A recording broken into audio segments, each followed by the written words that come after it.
एक तारीख थी। पति अपनी सैलरी लेकर शाम को थका हुआ घर आया। पत्नी इसी इंतजार में थी कि कब पति आएगा।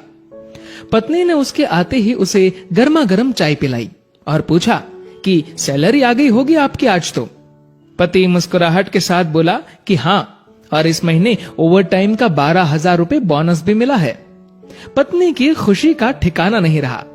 पत्नी मीठी आवाज में बोली, क्या हम इस रविवार को शॉपिंग कराए? तो पति बोला कि ठीक है, लेकिन सिर्फ एक शर्त पर, कि यदि तुम हफ्ते में कम से कम एक बार मेरी माँ से फोन पर बात कर उनका हाल पूछोगी तो। पत्नी ने दबी आवाज में हाँ कर दी। पति सिर्फ ये चाहता था कि उसकी माँ और उसकी पत्नी के बीच जो भी अनबन है वह दूर हो जाए। ठीक 2 मिनट बाद पति के मोबाइल पर माँ का फोन आया। उधर से माँ बोली, कैसे हो बेटा? बेटा बोला, माँ मैं ठीक हूं।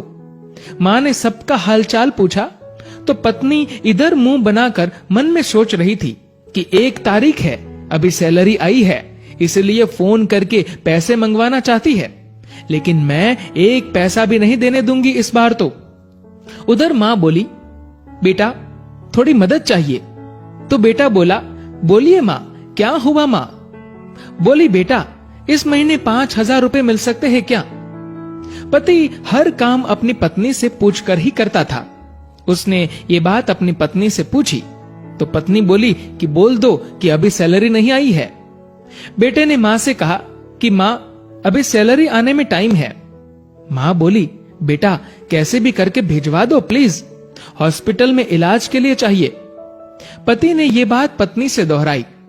पत्नी बोली, माँ से बोल दो कि सरकारी हॉस्पिटल में इलाज करवा ले। पति ने माँ को यही सलाह दी तो माँ बोली, बेटा उधर इलाज सही से नहीं होता और वह ध्यान भी नहीं रखते। इस बार तो पत्नी को गुस्सा आ गया और वह अपने पति से बोली कि बोल दो उन्हें कि हमारे सर पर पहले से इतना बोझ है और अब इससे ज्यादा हम सह नहीं पाएंगे, इसीलिए सरकारी हॉस्पिटल में ही इलाज करवाओ।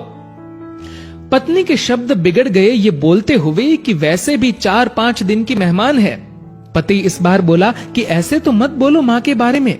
इस बार पति को थोड़ा गुस्सा आ गया, लेकिन मन को शांत करते हुए माँ से बोला, माँ इस महीने नहीं हो पाएगा, इसलिए सरकारी हॉस्पिटल में ही करवा लीजिए आप इलाज। माँ उधर से भीख मांगने लगी कि बेटा प्लीज 2,000 रुपए तो दे दो। तो पति आंखों में आंसू के साथ पत्नी से बोला कि कम से कम 2,000 रुपए तो देने दो। पत्नी गुस्से में थी, लेकिन जैसे तैसे मान गई और बोली कि ठीक है, बोल दो कि 2,000 रुपए भिजवा देंगे कल। तो इधर पति बोला, सासू माँ आपको कल 2,000 रुपए भिजवा दूंगा। पति के मुंह से इस बार माँ की जगह सासू माँ सुनते ही पत्नी को चक्कर आने लग गई, जुबान लड़खड़ाने लगी, पसीना छूट गया और पति से पूछा कि क्या ये मेरी माँ का फोन आया है?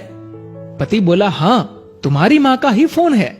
मैं तो तुम्हारी माँ को भी अपनी माँ ही समझता हूँ, लेकिन तुमने कभी मेरी माँ को अपनी माँ की तरह समझा ही नहीं।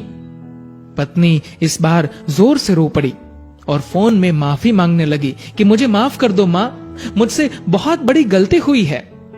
तो उधर से माँ बोली, बेटी यदि सिर्फ एक माँ का दिल दुखाया होता तो माफ कर देती, लेकिन तुमने तो आज एक नहीं बल्कि 2 माँ का दिल दुखाया है। यदि आज मैं तुम्हें माफ भी कर दूं तो भी ऊपर वाला तुम्हें माफ नहीं करेगा।